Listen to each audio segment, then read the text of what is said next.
Welcome back to the deep dive.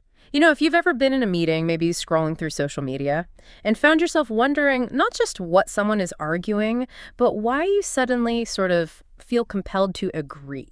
That feeling. Yeah, that feeling. Then this deep dive is definitely for you. We're taking Aristotle's Rhetoric, pulling it right off that dusty classic shelf, and putting it where it really belongs, right alongside his biggest philosophical works. That's right, because historically that was the big mistake, wasn't it?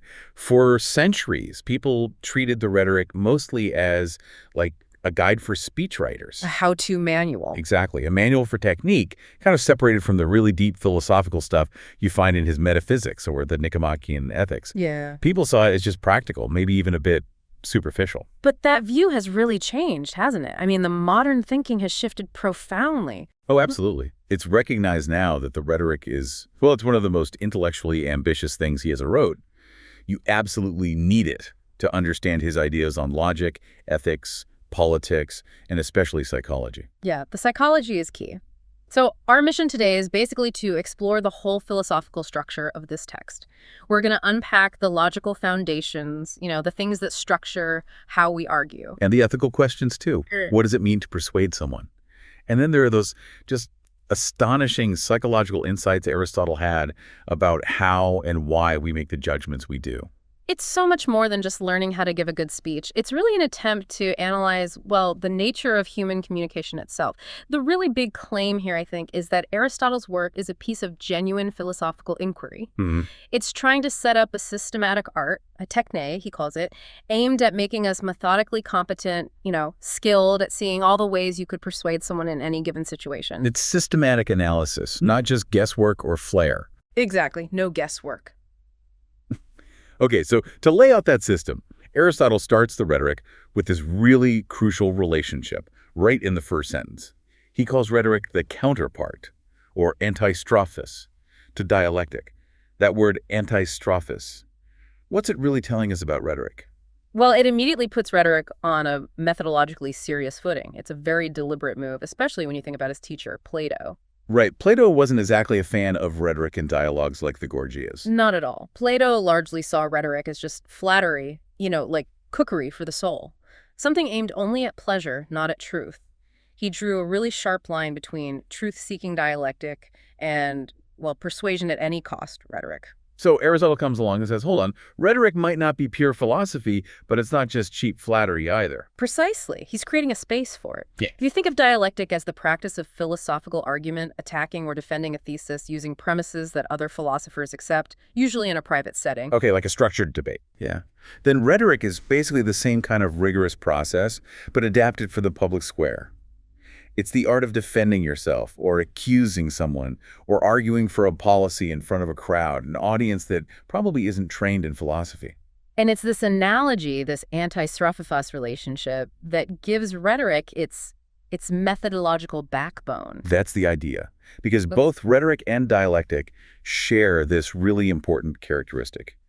They are topic neutral. Meaning they aren't tied to one specific subject. Exactly. Neither one belongs to a particular science, like medicine, which is all about health, or geometry, which is about space. They deal with the forms of argument, the ways we establish belief, and those forms apply across all fields of thinking. They're like universal tools for reasoning. Okay, but if they aren't based on specific scientific facts, what do they rely on? What are the starting points for these arguments? This gets us to endoxa, right? Endoxa. Yeah, this is crucial. It means reputable assumptions, or generally accepted opinions. This is where Aristotle gets really practical, philosophically speaking. Dialectic and rhetoric don't start from absolute scientific certainties episteme. Things that are universally true and necessary. Right. Instead, they start from premises that are accepted, maybe accepted by everyone or by most people, or maybe just by the wise, the experts in a field. Because if you're talking to a big crowd in the assembly or a courtroom, you can't just start throwing out abstract first principles. You'd lose them immediately. You have to start where they are with the beliefs they already hold. And that's the philosophical gamble in a way, grounding your method not in absolute truth, but in accepted belief. But he tries to make it rigorous. He does. He elevates it by insisting on the centrality of proof, the argument itself. Aristotle really hammers this point. People are most easily persuaded when they think something has actually been proven. So by forcing rhetoric to be systematic, to focus on building arguments, he pulls it away from just, I don't know, emotional manipulation. Well, he includes emotion. But yes, the focus on argument gives it a methodologically sound basis. It qualifies it as a genuine discipline, a technê. This dialectical turn, making rhetoric a counterpart to dialectic, is Aristotle's real innovation here. He's taking the analytical tools of philosophy. Like premises, deduction, argument schemes. Exactly. Terms like protasis, syllogismos, topos, and applying them to public speech. He's saying, look, philosophical method is actually the best way to approach even this everyday kind of communication. Okay, so if proof is central, Aristotle then breaks down how you technically achieve that persuasion. He gives us the three big pillars, the technical means of persuasion, the pistes. The famous three, ethos, pathos, and logos. Right. Speaker, listener, speech. And what's really elegant is how this structure maps perfectly onto the basic elements of any communication situation. You have the speaker, who generates ethos or character credibility. You have the listener, whose emotions, pathos, are engaged. And you have the subject matter, or the speech itself, which contains the argument, the logos. It covers all the bases. It has to. There can't really be any other technical means beyond these three components, because they arise from the speaker, the listener, and the speech itself. Okay, let's start with ethos. Persuasion through the speaker's character. Why is that so important? Why does who is speaking matter so much? Well, Aristotle was very realistic about this. He recognized that in a lot of important decisions, especially about future policy, or tricky legal cases where there isn't a clear right answer, the audience uses the speaker's credibility as a kind of shortcut. Like a secondary piece of evidence. Exactly. If the speaker seems trustworthy, knowledgeable, and well-intentioned, the audience is just much more likely to go along with their suggestions.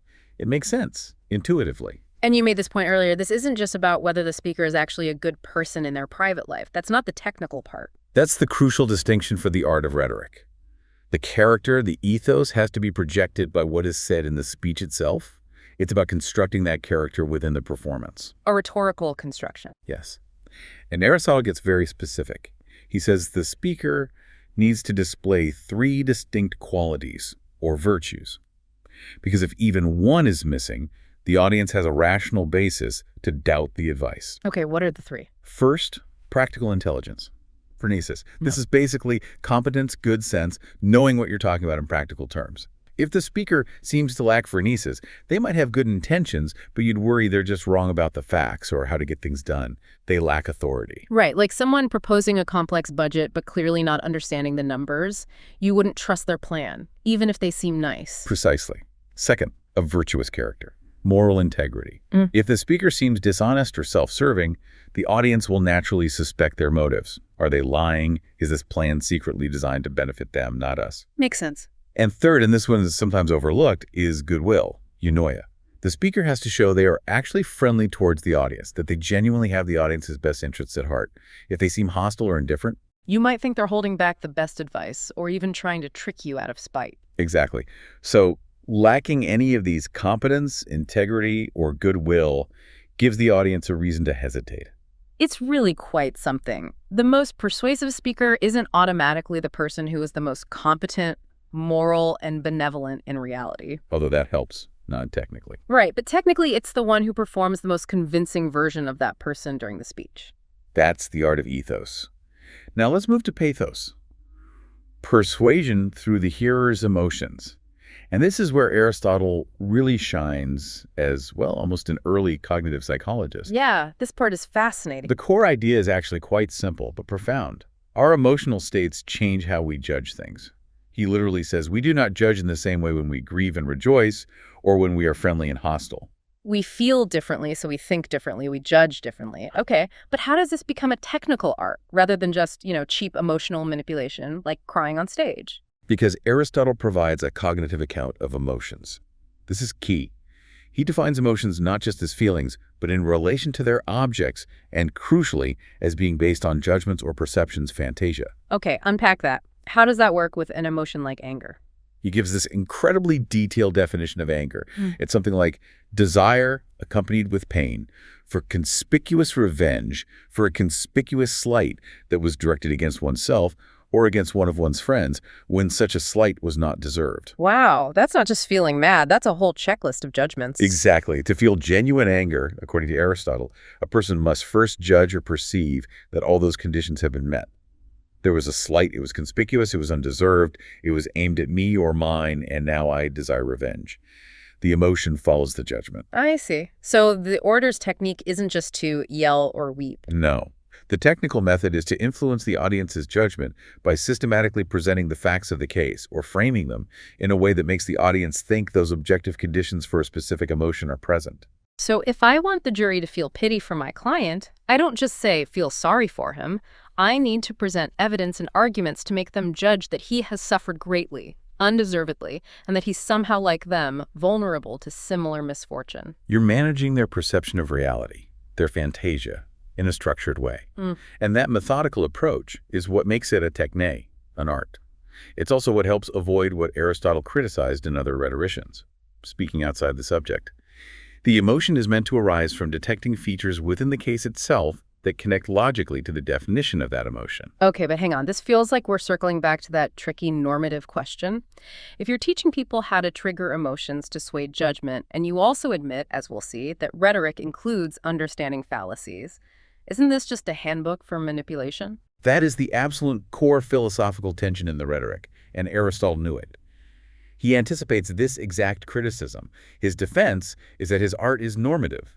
It has standards precisely because it insists that these persuasive devices must flow from the method, the technē, and must not be outside the subject. What does outside the subject actually mean in practice? Give me an example.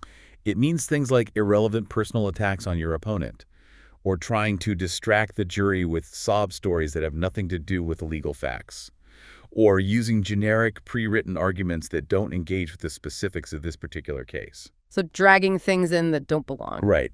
Aristotle's ideal, his normative goal, is that the order helps the audience reach a reasoned judgment, a crisis that genuinely addresses the point at issue. Is this policy advantageous? Is this person guilty? Is this action praiseworthy?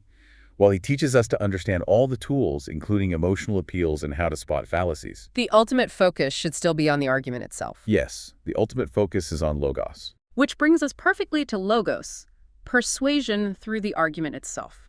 The real engine room of proof, as you called it. Exactly. Logos is the only means of persuasion that is truly probative, truly demonstrative in the logical sense.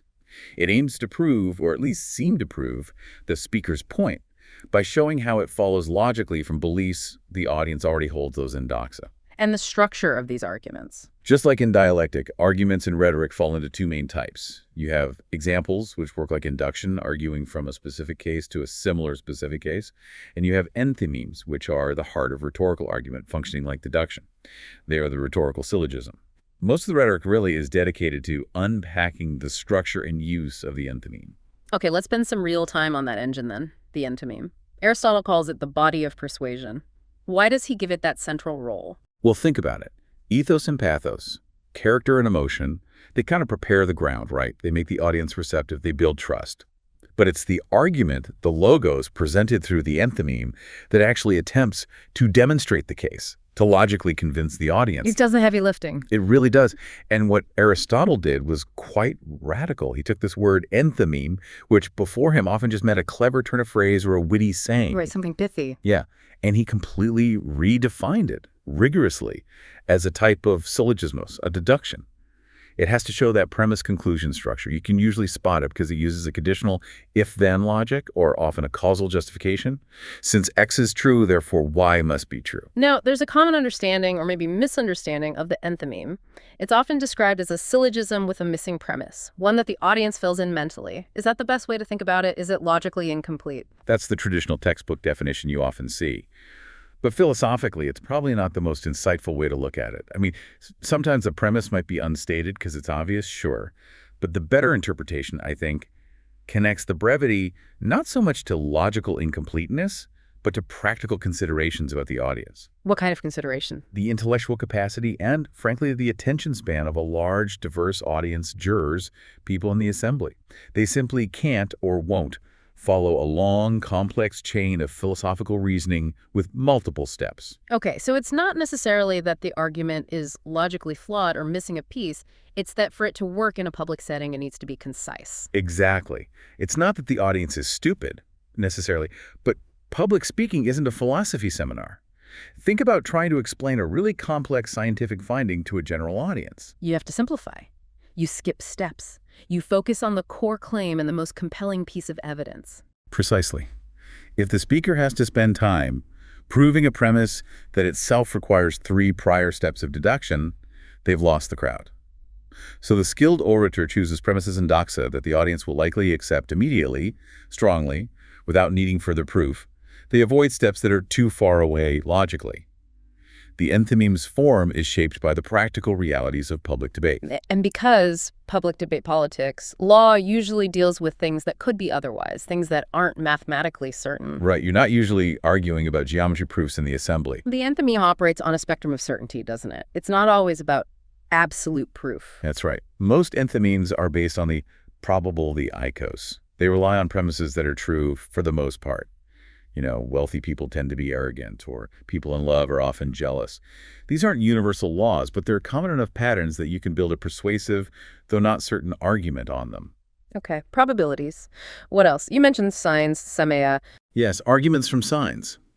These are inferences where one thing is taken to indicate another.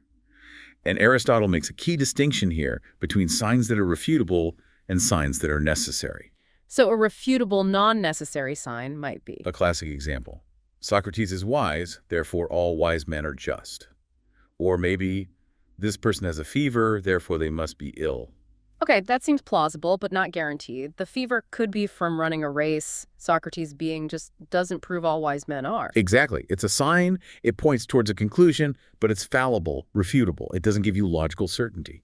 But then there's the other kind, the necessary sign, the techmerion. This is different. Completely different. A techmerion is a sign that, if true, logically necessitates the conclusion.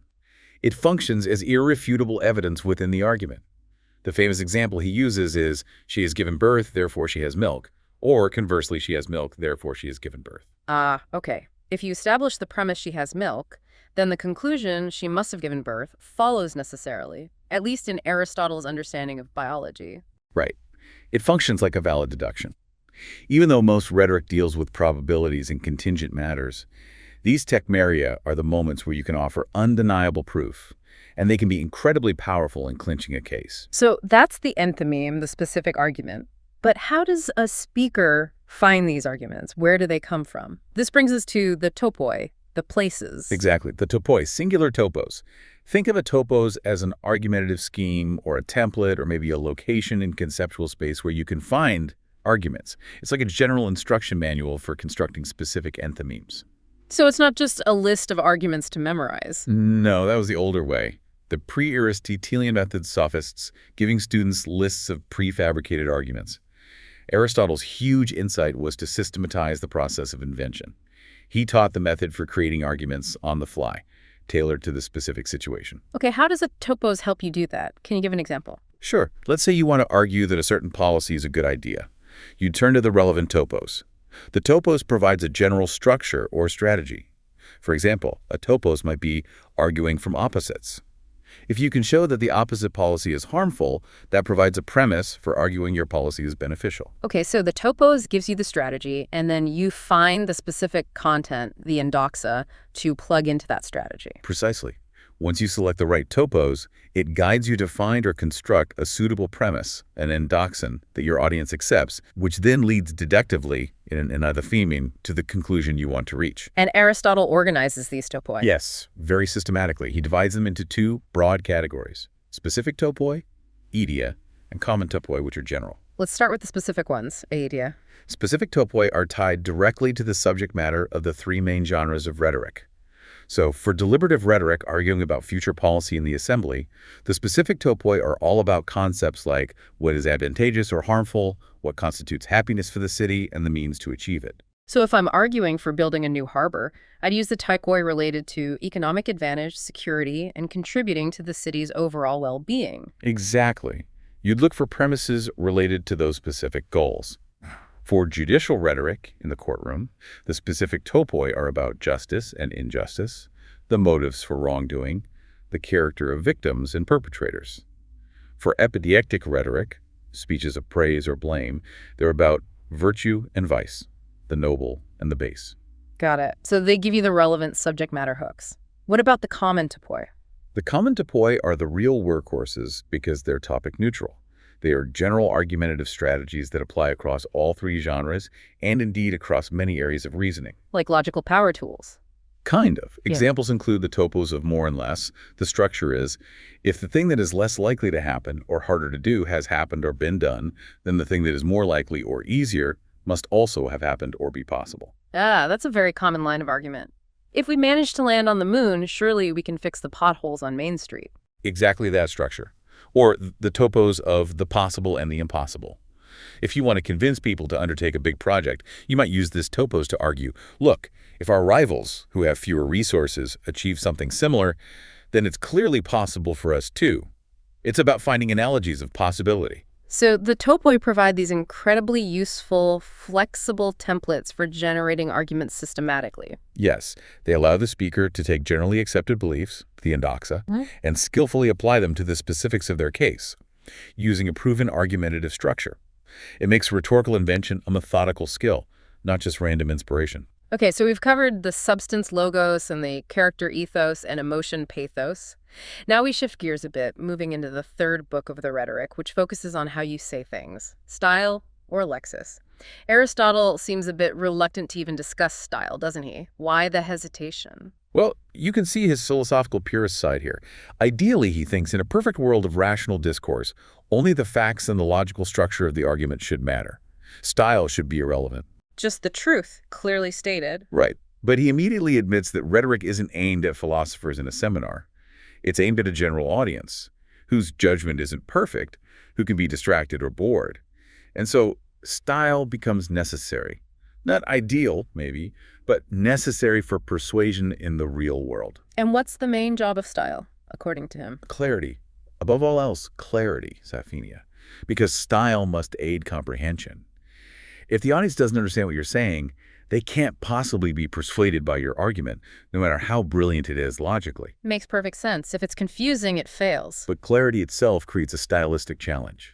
If you only use the simplest, most common, everyday words to be clear, your style can become flat, boring. Tapenon is the Greek word low, common, banal. And if it's too boring, people just tune out. Or maybe it doesn't feel important enough. Exactly. It might fail to capture attention, or it might not convey the seriousness or dignity of the subject matter. So the virtue of good prose style, its arte, has to find a middle ground. It's another application of his famous doctrine of the mean, just like in ethics. So not too low and boring, but also not too. What? Not too high-flown, overly ornate, or excessively poetic either. If the language is too elevated or theatrical, it sounds unnatural for prose. It can make the audience suspicious. Why are they talking like that? Are they trying to trick me? Or it might just become unclear again because it's too obscure. The key is appropriateness. Prepon. The style has to fit the subject, the audience, and the speaker. Okay, so how do you achieve that balance? Clear and appropriate, but with enough dignity or interest to hold attention, avoiding both flatness and sounding fake. The main technique is to selectively use language that is slightly out of the ordinary, language that makes the audience pause and think, makes things seem a little bit novel or impressive. This involves using things like unusual words, maybe borrowed terms, glotta, and especially, importantly, metaphors. Metaphors. And Aristotle has a lot to say about metaphor, doesn't he? It's not just decoration for him. No, absolutely not. This is where his analysis gets really interesting and philosophical again. He completely rejects the common idea that metaphors are just stylistic ornaments, just fancy ways of saying simple things to make them sound pretty. He insists that good metaphors actually bring about learning. Learning. How does a metaphor make someone learn something? Because understanding a metaphor requires a mental effort, a kind of logical leap from the listener. To grasp a metaphor, the hearer has to actively figure out the similarity, the common genus, or the shared quality between the two different things being compared. Give me one of his examples again. Old age. Right, calling old age stubble. Why does that work? Yeah. Because the listener has to think. What do stubble, like a harvested field, and old age have in common? Okay. Both are past their peak. Both have lost their bloom, their vitality. Exactly. The listener makes that connection. Ah, both have lost their bloom, and in doing so, they grasp a particular aspect of old age in a fresh way. They've learned to see it under that description. It creates a little spark of insight. So it's an active cognitive process for the listener, not just passive reception of a pretty phrase. Precisely. It engages the mind, it makes connections between ideas, and those connections actually help make the argument more memorable, too. Aristotle goes into detail about 4 different types of metaphor, but he stresses that the most important and intellectually valuable type is analogy or proportion. Analogy, like your earlier example, old age is to life as evening is today. Exactly. To understand that, you have to grasp the proportional relationship. The end part of the day relates to the whole day in the same way that the end part of life relates to the whole life. Calling old age the evening of life isn't just decorative. It makes you think about the structure of a lifespan in comparison to the structure of a day. It's a mini exercise in relational thinking. So even this section on style, lexis, which might seem like it's just about word choice, is actually deeply tied into his theories of logic, cognition, and how we understand the world. Absolutely. It shows how clarity, appropriateness, and even the pleasantness derived from things like good metaphors all contribute to the ultimate goal, facilitating a clear understanding and therefore a reasoned judgment in the audience. Well, this has been incredibly illuminating. We've really dug into the philosophical architecture here just to try and synthesize. Aristotle gives us this incredibly systematic, philosophically grounded art, this technê of rhetoric. It's not just a bag of tricks. No, far from it. It's fundamentally driven by rational argument, by logos, using tools like the Enthymeme and the topoi. But he's realistic enough to know that arguments don't land in a vacuum. Right. They need the speaker to build credibility through ethos, performing that competent, virtuous, well-intentioned character. And they need the speaker to understand, and yes, carefully manage the audience's emotions, pathos, not by irrelevant manipulation, but by connecting the case to their judgments and perceptions in a methodical way. And the overall goal, the ideal at least, isn't just winning, but aiming for a reasoned judgment, a crisis, based on arguments that connect with what the audience already believes, the endoxa. He essentially provides the complete toolkit for analyzing any situation and identifying all the available means of persuasion, whether you're arguing in court, in the assembly, or giving a ceremonial speech. But, as we discussed, this very completeness, this power, brings us back to that crucial ethical tension. Aristotle insists that the truly skilled rhetorician must be able to argue both sides of a question. Not because he wants you to argue for the wrong side, let's be clear, but because you can't effectively refute your opponent's arguments or defend the truth unless you fully understand how arguments for the other side work. You need to know the whole map. Still, he acknowledges the danger, right? He knows this powerful method could be misused. Oh, absolutely. He explicitly recognizes that the art of rhetoric, like other powerful things, strength, wealth, strategy, can be used for great good, but also for great harm if wielded by someone with bad intentions. He argues that truth and justice are naturally stronger and easier to argue for, but they can still lose out if good speakers aren't skillful enough. Which leaves us, I think, with a really profound final question, a philosophical query that stems directly from his analysis and one that feels incredibly relevant for us today, swimming as we are in persuasive messages all the time. Given that Aristotle equips the speaker with this powerful technê, this ability to see and use all the tools, including arguing both sides, where does the ultimate responsibility for the truth or justice of the outcome really lie? That's the question, isn't it? Does the weight fall primarily on the speaker? The one who possesses the technical skill, who understands the psychology, who can craft the arguments? Is it their moral duty to ensure they argue only for the true and the just? Or does the ultimate responsibility rest more with the audience, the citizens, the jurors, the listeners? Is it their job, as Aristotle seems to suggest with his focus on crisis, on judgment, to listen critically, to weigh the arguments presented using their own reason, and to deliver that sound, reasoned judgment resisting manipulation? Aristotle gives us the incredibly detailed instruction manual for persuasion, grounded in logic and psychology. But maybe, in the end, he places the burden of using it ethically and responding to it intelligently, squarely on us, on the citizens participating in public life. It's an enduring challenge, isn't it? How to use the power of speech responsibly, and maybe just as importantly, how to listen well. It shows just how deep and relevant Aristotle's thinking on rhetoric still is today.